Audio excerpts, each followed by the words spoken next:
절망에서 일어서는 법이라는 제목으로 하나님 말씀 증거하도록 하겠습니다. 절망에서 일어서는 것 쉽지 않습니다. 왜? 쉬우면 다 일어서기 때문에 그렇습니다. 일단 절망이 오면 멘붕이 옵니다. 아무 생각도 들지 않고 의지도 다 사라지게 된다라는 것입니다. 그래서 멍하게 되죠. 속수무책입니다. 근데 그렇게 멍할 때 그래도 할 수 있는 게 뭐냐 하면은 따라하는 겁니다. 그래서 오늘 첫 번째 중요한 게 뭐냐? 절망에서 일어서는 법이 뭐냐? 따라하는 거라는 거예요. 그 따라하기에 해당되는 게 뭐냐 하면 대언입니다. 하나님께서 직접 말씀하실 수도 있는데도 불구하고 에스겔에게 말씀을 주시고 네가 대신 말해 이렇게 말하는 게 대언이죠. 그러니까 하나님이 주신 말씀을 그대로 따라하는 거예요. 그 대언하는 것, 그걸 따라하기입니다. 그것만큼 쉬운 게 없다라는 거예요. 그래서 우리도 절망 가운데 있을 때 따라하는 것, 이거 해야 된다는 것입니다. 그러니까 말씀 그대로 따라하는 것. 그럼 일어서게 된다라는 것입니다. 여기 보니까 대언하라는 것이 4번이나 나오거든요. 4절을 보시면 너는 이 모든 뼈에게 대언하여 이르기를. 7절 내가 명령을 따라 대언하니 대언할 때 소리가 났고. 9절 너는 생기를 향하여 대언하라. 10절 그 명령대로 내가 대언하였더니 뭐 이런 게 쭉 나오죠. 하나님께서 계속해서 그에게 대언하라 대언하라 반복하고 있습니다. 이게 뭐예요? 따라하라 따라하라 따라하라는 거예요. 그러니까 따라하기 훈련을 시키고 있다라는 것입니다. 그러니까 우리 뭘 따라해야 되겠습니까? 제일 중요한 건 뭐냐면 너무 멘붕이 오고 절망 가운데 있을 때는 말씀을 따라 기도하는 겁니다. 그러니까 또 다른 말로 하면 말씀을 기도하라. 기도도 뭐 안 나올 때 있잖아요. 숨이 턱턱 막혀가지고. 말씀 들은 거 이렇게 메모를 하든지 뭐 기억을 하든지 그러니까 오늘 아침 말씀 들은 거 있죠. 말씀을 그대로 기도하는 거 그것부터 해야 됩니다. 그거 굉장히 중요한 거거든요. 아니면 성경을 읽으라고요. 성경 말씀대로 기도하는 거예요. 그러니까 따라하는 거 그게 대언이라는 것입니다. 그 다음 단계는 뭐 말씀을 말하는 거겠죠. 기록하고 암송하든지 전달하는 거. 말씀을 이렇게 뭐 전달하는 분들 많이 있더라고요. 그것도 일종의 대언이죠. 따라하는 거죠. 내가 말씀을 만들어내라 그러면 얼마나 힘들겠어요. 그런데 이렇게 뭐 메모해가지고 전달하는 거야 할 수 있지 않겠습니까? 그럼 그때부터 절망에서 일어서게 된다라는 것입니다. 그래서 말씀 전달하다가 산 사람 되게 많아요. 말씀을 뭐 베끼든지 아니면 뭐 그것을 또 전달하든지 그러다가 절망에서 다시 일어서게 된 경우가 너무너무 많다는 것입니다. 그 다음 단계는 말씀대로 사는 거죠. 한번 해보는 거예요. 말씀대로 행동하는 것. 그게 대언입니다. 마지막에는 믿는 거죠. 행동 다 못한다 할지라도 말씀을 다 믿어버리는 거예요. 그러니까 뭐 나으리라 그러면 낫는 걸 믿습니다. 살리라 그러면 죽음에서 살 것을 믿습니다. 일어나리라 그러면 일어나는 걸 믿고 되리라 그러면 되는 것을 믿고 잘 보면요. 어떤 하나님의 일들이 이루어지게 될 때 보면 주변에 믿는 사람들이 있습니다. 쭉 믿는 사람들이 여러 명 있어요. 제가 질병 가운데 있다가도 뭐 죽을 병에 걸렸다가 일어서는 사람들을 보면은 본인의 믿음도 있지만 마치 마가복음 2장에 나오는 친구들의 믿음 같이 낫는다고 믿더라니까요. 가족들이 믿고 친구들이 믿고 기도하면서 믿고 일어서게 되는 거죠. 따라하기입니다. 그러니까 하나님이 된다 그러면 된다고 따라하십시오. 대언하십시오. 대언은 따라하기. 그래서 일주일 동안 우리 고난주간 가운데 우리가 따라하기를 통해서 대언을 통해서 우리 하나님의 권능과 능력이 우리 가운데 임하는 축복의 시간이 되기를 축원합니다. 그 다음 두 번째 내용은 뭐냐면 따라하기 내용인데 1절에 보니까 하나님의 권능과 하나님의 영 그렇게 나오잖아요. 그걸 구하라는 거예요. 그러니까 잠깐만 이해하려고 그러지 말고 그냥 하라는 대로 받아들이면서 영접하면서 구하라는 것입니다. 1절 읽겠습니다. 시작. 여호와께서 권능으로 내게 임재하시고 그의 영으로 나를 데리고 가서 골짜기 가운데 두셨는데 거기 뼈가 가득하더라. 여기 원문을 보면요. 권능이라는 단어가 이건 알아두는 게 좋을 것 같은데 여기 손씨들도 있죠. 손이에요 손. 그 돈하고 다르겠지만 손이에요 손. 손을 야드라 그러거든요. 야드. 그래서 하나님의 손이 함께하사 뭐 에스라 같은 데는 하나님의 손으로 그냥 번역을 해버렸어요. 그러면 그냥 일관성 있게 다 하나님의 손으로 하든지 거기서는 야드를 하나님의 손 이렇게 표현했고 여기는 또 여호와의 권능으로 또 번역을 했네. 그러니까 성경에 나오는 권능이라는 구약에 나오는 권능이라는 단어는 제가 다 찾아본 건 아니니까 다라 그러진 않을게요. 거의 90% 손이에요 손. 하나님의 손. 그래 여호와의 손이 짧아서 구원하지 못하지 이런 거 있죠. 그게 권능이라는 뜻이에요. 권능. 그 손을 다 권능으로 뺐다고. 하나님의 손은 권능이라고요. 파워예요. 파워. 그러니까 뭘 구하고 있어요? 여호와께서 권능, 손이 여호와의 손이 나를 만져줬다 그런 뜻이에요. 손이. 그래서 주님이 나를 만져주셨어 그런 표현 많이 쓰잖아요. 그건 영어적인 표현인데 주님이 나를 만져주셨어. 권능이 임했다 그런 뜻이라고요. 여러분 상처나 아픔 가운데 주님이 만져주시면 하나님의 권능이 임하니까 치유되겠죠. 그거에 바로 만져주셨다라는 거 권능의 손이라고요. 그리고 영이죠. 한자로 한다면 손을 구하고 영을 구하십시오. 손을 구하고 영을 구하라고요. 우리 인사할 때마다 뭐라 그래요? 성령 충만하십시오. 영 구하는 거고. 강하고 담대하십시오. 손을 구하는 거 아니에요. 하나님의 손이 임하면 강해지는 거 아닙니까? 그러니까 두 가지를 구하는 거예요. 항상. 그러니까 하나님께서 이렇게 구하라고 말씀해 주시잖아요. 우리 맨날 인사만 하지 말고 그걸 구하라고요. 성령 충만을 구하면 하나님이 성령을 구하는 거죠. 영을 구하는 거죠. 강하고 담대하십시오. 그러면 여호와의 손을 구하고 권능을 구하는 거 아니에요. 무력한 자로 머물지 말고 강한 자가 되라. 그런 뜻이라는 것입니다. 여호와의 손을 구하라. 제가 보니까 이게 컴퓨터 성경을 보니까 그 에스겔서에 보니까 여호와의 손이 임했다. 권능이 임했다가 네 군데 나오더라고요. 3장 22절. 여호와께서 권능으로 내게 임하시고 그랬더니 방에 들어가라 그러고 하나님께서 메시지를 엄청 주셔요. 그러니까 여호와의 손이 임하게 되면요. 전할 말씀이 충만해진다고. 이게 얼마나 중요한 거예요. 8장 1절 보니까 주 여호와의 권능이 거기에서 내게 내리시기로. 8장 기억나십니까? 마치 그냥 뭐 비행기 타듯이 하늘로 쭉 올라가게 만들어가지고 지금 바벨론에 있는데 예루살렘에 있는 모든 영들이 다 보이도록. 그게 뭐예요? 하나님의 눈빛을 주신 거라고요. 하나님이 보시는 시각에서 세상을 훤히 볼 수 있도록. 그러니까 무슨 얘기예요? 하나님의 손이 임하게 되면 안 보이던 눈, 맹인의 눈에서 보인다니까요. 이제 하나님께서 하늘로 쭉 올려가서 하나님의 시각으로 보게 만드신다는 거예요. 그러니까 닫힌 눈이 열리게 된다는 거. 그리고 또 세 번째 나오는 게 지금 37장 1절이죠. 마른 뼈 환상을 통해 가지고 하나님의 군대로 만드는 그런 일들을 보여주시잖아요. 그러니까 여호와의 손이 임해야 되겠죠. 40장 1절에 보면은 거기에 여호와의 권능이 내게 임하여 나를 데리고 이스라엘 땅으로 갔다. 거기서 새로운 성전을 보여주십니다. 새로운 성전, 미래를 보여주는 거죠. 그러니까 여호와의 손이 임해야 됩니다. 임하면 우리 가운데 권능도 임하고요, 메시지도 임하고, 그 다음에 시각도 열리게 되고, 그리고 죽은 걸 살리기도 하고 미래가 훤히 보이기도 한다는 것입니다. 여호와의 손과 하나님의 영이 임하는 하나님의 거룩한 종 되기를 바랍니다. 그래 우리 뭘 해야 되겠어요? 구하라고요. 그거를 하나님의 손이 함께 주세요. 구하고 주의 성령께서 임재해 주십시오. 구하고 구하면 주신다 그런 겁니다. 여러분 그 자꾸만 싸우는 사람들 보면요 특징이 뭐냐면 이해하려고 하기 때문에 그래요. 그래서 이게 성격이 이해가 안 되면 뭘 못 움직이는 사람들이 있죠. 참 그 신앙생활에서 어려워. 인간하기도 어려울 것 같아. 뭐 이해를 해야 돼. 그래서 여러분 뭐 지난주에도 결혼한 사람 있고 또 결혼 요번에 많이 해야 돼. 결혼해서 싸우지 않는 법이 뭐냐면은 하여튼 결혼해서 싸우는 사람 오면 이해하려고 하는 사람이 맨날 싸워요. 결혼해 보세요. 그러면 제자리에 안 두잖아. 저도 이렇게 털털한 것 같이 보이지만 제자리에 안 두면 되게 화가 나거든. 왜 제자리에 안 두나 이런 거. 그러면 싸우죠. 근데 저는 이해하려고 하지 않아요. 그냥 받아들여요. 제자리에 안 두는 게 우리 집이야. 그래서 저는 항상 두 개씩 사요. 하나는 제자리에 두지 않는 거. 하나는 제자리에 두는 내 거. 뭐 그렇게 살아야지 어떡하겠어요. 영접해야 살지. 그리고 뭐 어떤 사람 그런 게 있더라고. 멀티가 안 된대. 그래서 뭐 일을 하면 전화도 안 받고 막 그러는 경우도 있대요. 그런 사람도 있잖아요. 그러면 그걸 잠깐 바꾸려고 하지 말라고. 아 그런 식으로 뭐 몇십 년 살았을 거 아니에요. 결혼한다 그러면 적어도 25년은 살았을 거 아니야. 30년 살고 35년 살았는데 그게 고쳐지나요? 그러면 그걸 이해가 안 된다고 해서 이해하려고 그러면은 맨날 다툼만 벌어지고 이해하려고 그러면 어떤 일이 벌어질까요? 불행해져요. 지금도 다 불행한 사람들을 보면 이해가 안 된대. 나중에 뭐라 그러는지 세상이 이해가 안 된대. 그럼 세상이 어떻게 살아? 가시라고 그러면 세상은 이해되는 곳이 아니에요. 세상은 영접하는 곳이지. 아니 지나가다가 나무가 이해가 안 돼. 왜 저렇게 생겼는지. 그럼 뭐 떠나야지 뭐 여기 왜 있어. 세상은 그냥 이해하는 게 아니라 여러분이 세상이 중심이 아니거든. 영접이에요. 그냥 받아들이는 거. 아 저렇게 생긴 것도 있구나. 저러는구나. 인간은 그냥 이해하는 존재가 아니라 영접하는 존재예요. 사람도 받아들여야지 뭐 자꾸 바꾸려고 그래.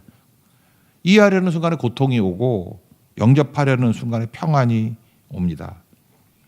하나님도 마찬가지예요. 참 비슷한데 자꾸 하나님을 이해하려고 그래. 아니 낮은 수준에 있는 우리가 어떻게 하나님을 이해해요. 이해하려고 하니까 맨날 기도라고 하는 것이 뭐 이해할 수 없는 하나님, 뭐 이해가 안 돼요. 뭐 어쩌겠다는 거야? 하나님하고 싸우겠다는 거야? 그러니까 하나님과도 싸우고 사람과도 싸우고 결혼하면 뭐 남편 아내 싸우고 애들하고도 싸우고 애들한테 이해가 안 된대. 너는 지가 나놓고 이해가 안 된다 그러면 어떻게 해 그거? 영접이라니까 영접. 있는 거 받아들여야지 어떡하겠어요. 그래서 하나님께서 우리를 높은 수준으로 인도하실 때 쓰는 방법이 뭐라 그랬어요? 명령이라고. 명령이 이해를 요구하는 거예요? 순종을 요구하는 거지. 순종이 뭐예요? 영접하라는 거지. 받아들이다 보면 하다 보면 끝까지 이해가 안 되는 건 아니에요. 나중에 이해가 돼요. 그러니까 내 수준이 떨어져가지고 이해를 못했다가 그렇게 생각하면 되는 거죠. 그러니까 지금도 인생이 복잡하고 고통 속에 계신 분들이 있으면 한번 바꿔보세요. 세상을 이해하려고 그러지 말고 영접하려고 해보세요. 받아들이려고. 받아들이면 별거 아니거든요. 그러면 다 변화가 된다는 것입니다. 오늘도 보세요. 마른 뼈가 있습니다. 마른 뼈가 이거 보느냐 그럴 때 이해가 안 되지. 이거 어쩌란 말이야. 근데 영접을 해야죠. 하나님의 권능과 하나님 영이 임하면 마른 뼈도 살아났겠지. 그래 받아들이는 거죠. 하나님이니까 되겠지. 하나님이 뭐예요? 창조주 아니에요. 그럼 적어도 믿음은 없어도 개념상으로도 하나님이면 되는 거 아니에요. 믿음으로 못 받아들인다 할지라도 개념으로 받아들일 수 있죠. 하나님은 전지전능하신 하나님 아니에요. 될 거 아니에요. 믿어지진 않는다 할지라도 일단 개념으로 받아들이고 그 개념을 믿게 해주세요. 그러면 될 거 아니에요. 그게 영접의 단계라고. 영접을 안 하고 이게 말이 안 돼 그러면 항상 문제가 되겠죠. 그래서 1절과 2절은 대비시키는 거예요. 1절에는 하나님의 권능과 영, 2절에는 마른 뼈. 이해 안 되지? 이런 상황이 우리 인생이에요. 영접으로 풀리는 거지 이해를 풀리는 게 아니야. 그런 뜻이라고요. 2절의 절망적인 상황을 한번 읽어봅시다. 2절 시작. 나를 그 뼈 사방으로 지나가게 하시기로 본즉 그 골짜기 지면의 뼈가 심이 많고 아주 말랐더라. 절망 가운데 하나님의 권능과 하나님의 영을 보여줍니다. 하나님 받아들이면 됩니다. 마른 뼈가 하나님의 군대로 변화가 된다는 거예요.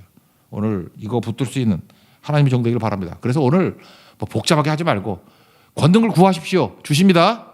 영을 구하십시오. 주십니다. 아멘하고 나가라고요. 그게 우리가 필요하다는 거예요.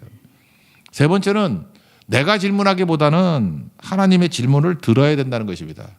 여러분 그런 얘기 들어봤죠. 철학이란 것은 인간의 질문으로 시작한다. 신학교에서 맨날 말하는 건데 철학은 인간의 질문에서부터 시작이 돼요. 그래서 나는 누구인가 뭐 맨날 이런 거죠. 그죠? 생각하는 내가 나다 뭐 이런 식으로 철학자들은 데카르트로 시작해서 철학은 다 인간의 질문에서 시작돼요. 자기가 묻는 거라고. 지가 묻고 대답도 못해. 그게 철학이에요. 그 철학하는 사람들 보면 맨날 뭘 질문이 많아. 근데 신앙이란 건 뭐냐 하면은 하나님의 질문으로부터 시작돼요. 하나님의 질문은요 가치 있는 질문이고 생명의 질문이에요. 아담아 내가 어디 있느냐 몰라서 묻겠어요? 하나님이 뭐 내비게이션 없겠어? 어딘지 다 잡아내지. 네가 있는 존재의 위치가 뭐냐 그걸 묻는 거 아니에요. 네가 나 떠나서 어디 있느냐. 그러니까 하나님의 질문에서부터 나와야 된다. 질문이 왜 그걸 묻느냐. 하나님 쓸데없는 거 묻는 거 아니잖아요. 아담아 내가 어디 있느냐. 예수님이 부활하고 난 다음에 베드로 만나고 내가 나를 사랑하느냐. 그 의미 없는 질문이에요? 세 번이나 묻잖아요. 내가 나를 사랑하느냐. 그 질책도 있지만 사명을 주는 것도 있죠. 내가 지금 현재 주를 사랑합니다. 내 양을 먹이라. 그거 아니에요? 사랑은 사명 맡기는 거잖아요. 그래서 그 질문 속에서 베드로가 회복이 되잖아요. 주님께서 우리에게 꼭 필요할 때 질문하십니다. 그래서 여러분들이 예배를 드릴 때 보면 신기해요. 설교가 일종의 질문이잖아요. 나한테 질문을 툭 던지는 거예요. 거기서부터 시작돼야 돼요. 왜 하나님께서 나에게 이런 질문을 던졌을까? 그 대답을 해야 된다는 것입니다. 대답은 간단한 거죠. 하나님이 이 질문하시고 하나님의 능력으로 이 질문에 해답을 푸는 과정 속에서 나를 구원해 주시려 그러는가 보다. 그게 중요한 거라고요. 3절 읽겠습니다. 시작. 그가 내게 이르시되 인자야 이 뼈들이 등이 살겠느냐 살 수 있겠느냐 하시기로 내가 대답하되 주 여호와여 주께서 아시나이다. 뼈들이 등이 살 수 있겠느냐. 그럼 뭐예요? 주님이 하시면 됩니다. 그래서 아멘 하면 될 것 같은데 이게 대답이 애매하죠. 주께서 아신대. 주께서 아신대.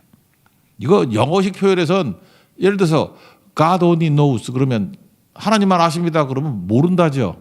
그렇게 배우지 않았나? 나 종합영어에서 그렇게 배웠는데. 하나님이 하신다 그러면 모른다로 알지 않은 거 아니에요? 그러니까 서양 사람들은 의심이 많은가 봐. 그러니까 이걸 부정으로 해석을 했어요. 나도 잘 모르겠어요. 이거 주석을 찾아봐도 긍정이라고 해놓은 주석도 있고 부정이라고 해놓은 주석도 있는데 어쨌든 애매모호하잖아요. 에스겔이 선지자인데 어떻게 이따위로 대답을 해? 참 사람은 이상해요. 청개구이 기질이 다 있어. 그죠? 청개구이 기질이 있어. 나오라면 안 나오고 안 나오라면 나오고. 그죠? 예를 들어서 뭐 지난번 말레이시아 선교도 너무 많으니까 오지 말라 그러니까 막 죽어도 간다 그러고 되게 웃겨. 그죠? 사람 다 찼다고 30명 오라 그랬더니 지난번 49명 갔어요. 그 청개구리가 19명이 더 넘어선 거야. 오지 말라니까 막 오라 그러고 이번엔 가자 그랬더니 안 간대. 이거 다 뭐지? 저기 뭐 옛날 여전도 회장도 그렇고 안 간대. 뭐 너무 찌그럽게 얘기하나? 뭐 누구도 안 간다 그러고 나 이해를 잘 못하겠어요. 여기 똑같은 거죠. 지금 예루살렘 망하기 직전에 하나님이 뭐라 그래요? 예레미야 선지자를 통해서 뭐 에스겔을 통해서 망한다 그러잖아요. 망한다고. 예루살렘 망하니까 항복해라. 그럼 하나님 말씀대로 아멘. 그리고 항복하면 뭐 바벨론 끌려가 가지고 거기서 정화, 강화, 성화 돼서 올 거 아니에요. 근데 대다수의 사람들은 예레미야하고 몇 사람 빼놓고는 안 망한대. 하나님이 망한다는데 지는 안 망한대. 여기 성전이 있어서 안 망한대. 성전에 하나님이 계시는 거 아니에요? 근데 하나님 망한다 그러는데 안 망한대. 그래서 다 망했잖아요. 그죠? 3차에 걸려서 작살이 났잖아. 그 이 다음에 이번엔 또 내용이 뭐예요? 마른 뼈도 살아날 수 있다? 살아난다?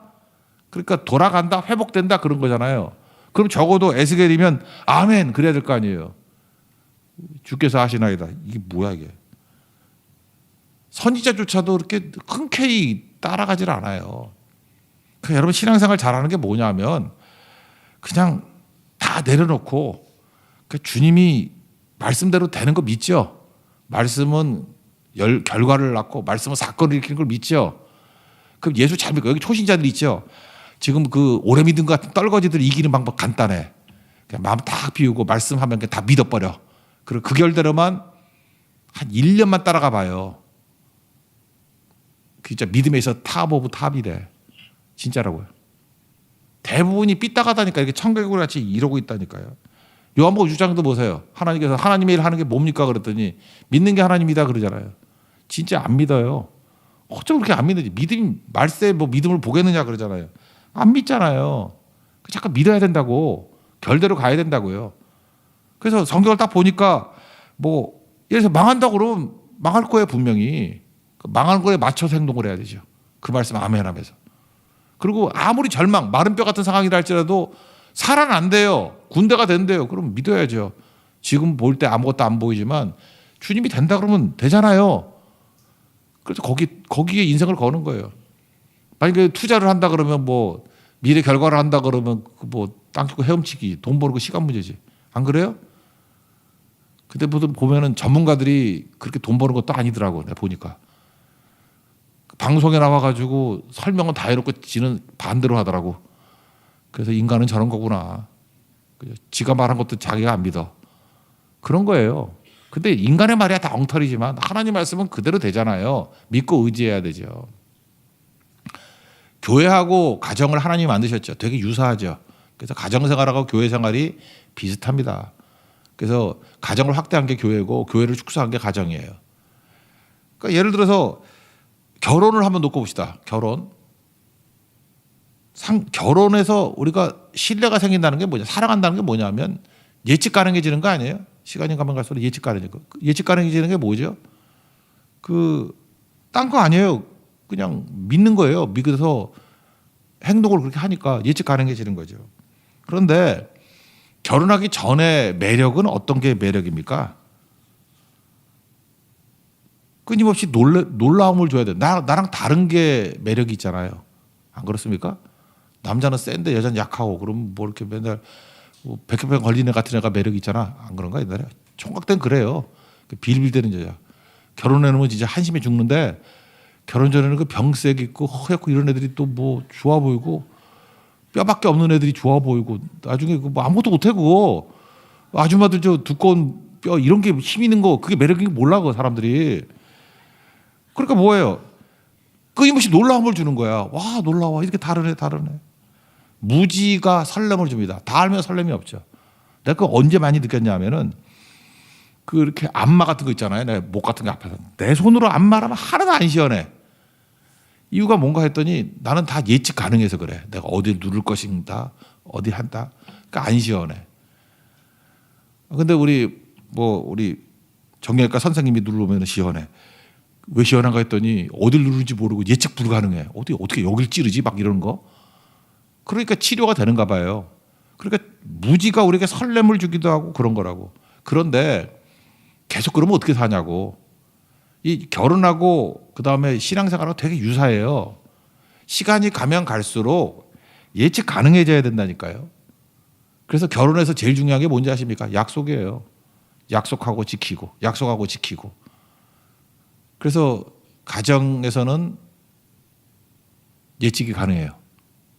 왜? 약속이 지켜지니까. 서로 약속 지키고 하는 거 많잖아요. 그래서 예측 가능해지니까 나중에는 사랑으로 시작했는데 나중에는 믿음이 돼버리는 거야. 그래서 나이 한참 지나서 어떤 분들 그러더라고. 부부가 뭐 의리로 산다 그러는데 아니야. 내가 너무 사랑하고 사는 거야. 그게 어떤 감정적인 사랑 그거 아니라 해서 그런지 뭐 그렇게 표현하는지 모르겠지만 되게 신뢰하고 있거든 서로를. 그게 사랑이에요. 그래서 믿는 게 사랑이라고. 믿는 게 뭐예요? 예측 가능해지는 거라고. 그죠? 교회가 성숙하다는 건 뭡니까? 여기는 이 성숙하신 분들은요 예측 가능해요. 왜? 화요일 날도 새벽기도 나오신다고 예측 가능해. 수요일도 나오시고. 선교 간다 그러면 저분 대충 예측 가능해. 아, 저분은 직장 일이 저러니까 뭐 네팔 선교라든지 뭐 말레이시아 선교 못 가지만 국내 선교하고 대만 선교는 꼭 가시는 분이야. 거의 예측이 가능해요. 시간이 가면 갈수록 예측 가능해지는 게 옳다고. 근데 가끔가다 돌발 상황에 있는 분들 있죠. 뭐 이렇게 봉사한다고 하다 갑자기 사라져 버리고 뭐 어디 딴 데가 있고 뭐 외국에서 사진 찍어서 보내고 미친놈들이에요 그거 다. 그게 뭐냐 하면 예측이 불가능해. 지금 뭐 신앙생활을 연애같이 하고 있어. 한심한 거. 예수 믿는 10년이라고 왜 그렇게 살아. 성경에서 배신자들은 다 예측 불가능한 사람들이에요. 예측 가능한 사람이 되는 거야. 신앙이라는 거는. 가정도 예측 가능한 게 그게 믿음이고 사랑인 거예요. 그게. 그래서 시간이 지나면서 예측 가능한 인생이 되는 것. 그게 중요한 거죠. 그래서 성경을 이렇게 쭉 보면요. 예측 가능하기 때문에 사실은 재미는 없고 예측만 가능해. 잘 보세요. 지금 마른 뼈도 있는데 하나님께서 말씀하시면 살아나겠죠. 그죠? 그럼 한 줄이면 사실 살아날까 안 날까 이래야 재미있는 거지. 근데 하나님이 살아난다 그러면 살아나야 안 살아나요? 살아나죠. 재미는 없지만 믿음은 생기죠. 지금 잘 보세요. 여기 성경 읽어보면 똑같은 얘기를 반복하는 것 같이 보여. 이게 믿음의 세계예요. 예측 가능한 세계라고. 하나님이 대언하라 그랬죠. 대언하는 대로 되죠. 뼈를 향해서 맞아라 그랬더니 맞고 시체로만 돼 있어. 생기야 들어가라 그랬더니 들어가서 움직이는 하나님이 큰 군대가 돼버렸어요. 이게 뭐예요? 하나님은 예측 가능한 하나님이라고요. 5절 6절 읽어봅시다. 시작. 주 여호와께서 이 뼈들에게 이같이 말씀하시기를 내가 생기를 너희에게 들어가게 하리니 너희가 살아나리라 말씀이고 예측 가능. 6절 너희 위에 힘줄을 두고 살을 입히고 가죽으로 덮고 너희 속에 생기를 넣으리니 너희가 살아나리라. 또 내가 여호와인 줄 너희가 알리라 하셨다 하라.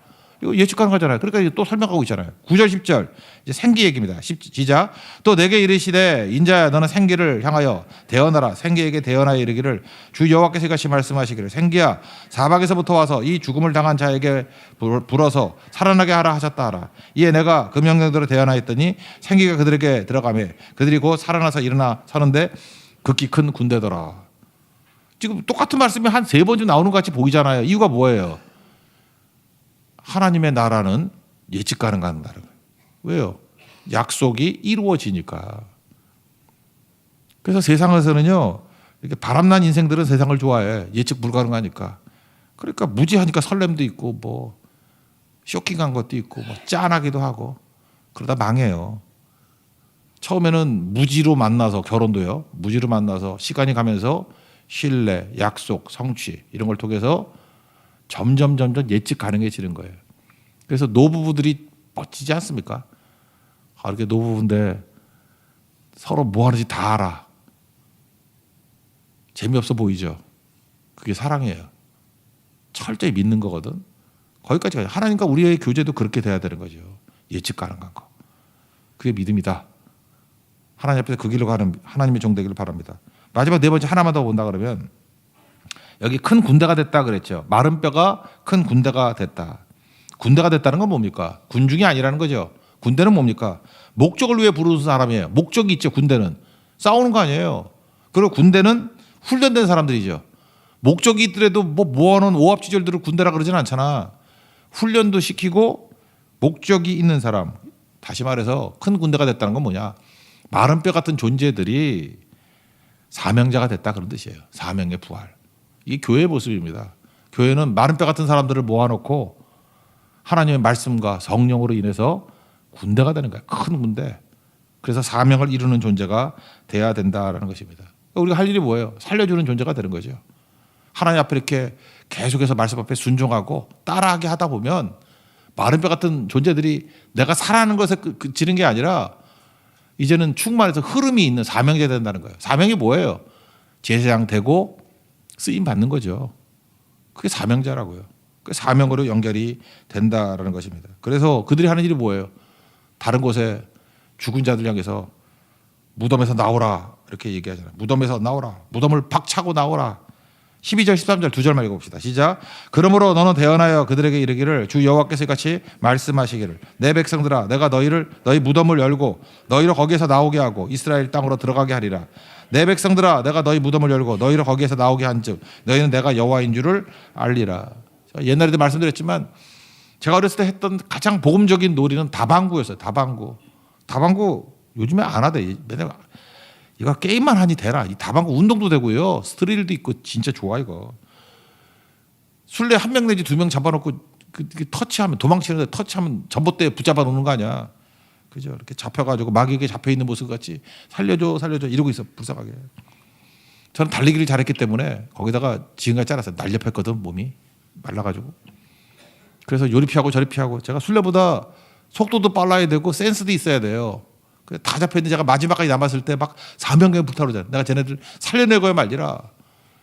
이 마귀 같은 이 술래 두 놈이 덤빌 때 요리 피하고 조리 피하고 해서 터치를 하면서 다방구 하면 애들이 해방되었다고 좋아하고 뛰고 난리치고 눈물이 핑 돌죠. 다 이루었다. 내가 이것을 위해서 이 땅에 태어났다.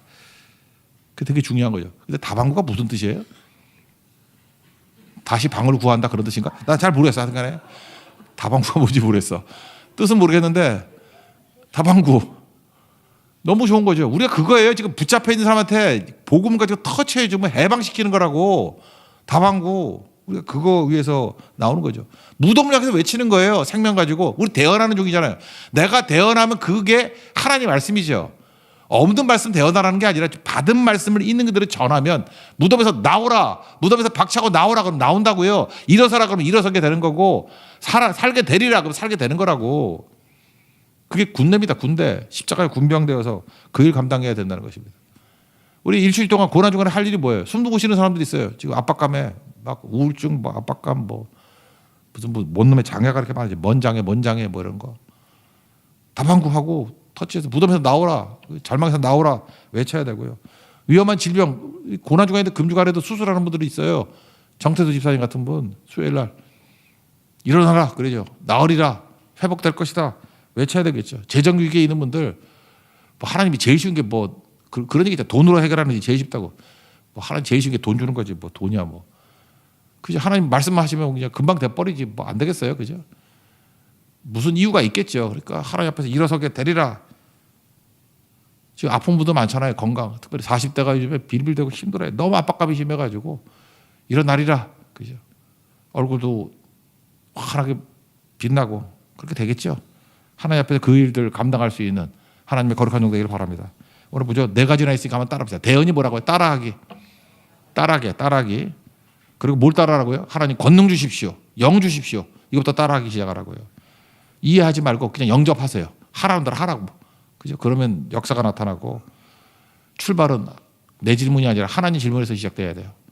이 뼈들이 살 수 있겠느냐? 하나님이 살리려고 묻잖아요. 그러면 아멘하고 이제는 예측 가능하게 나가야 돼요. 그죠? 믿고 순종하고 나가면 여러분 예수 한 10년 믿었는데도 불구하고 예측 불가능하다 그러면 여러분 깡통이야 그거. 예측이 가능해져야죠. 동역자들은 예측이 가능해져야 된다고. 그리고 군대 되십시오. 뼈에서 군대로 목적이 있습니다. 훈련받아야 됩니다. 사명 이룰 수 있는 하나님의 거룩한 종 되기를 축원합니다. 자리에 일어나겠습니다. 주가 주 되심을 찬양하겠습니다.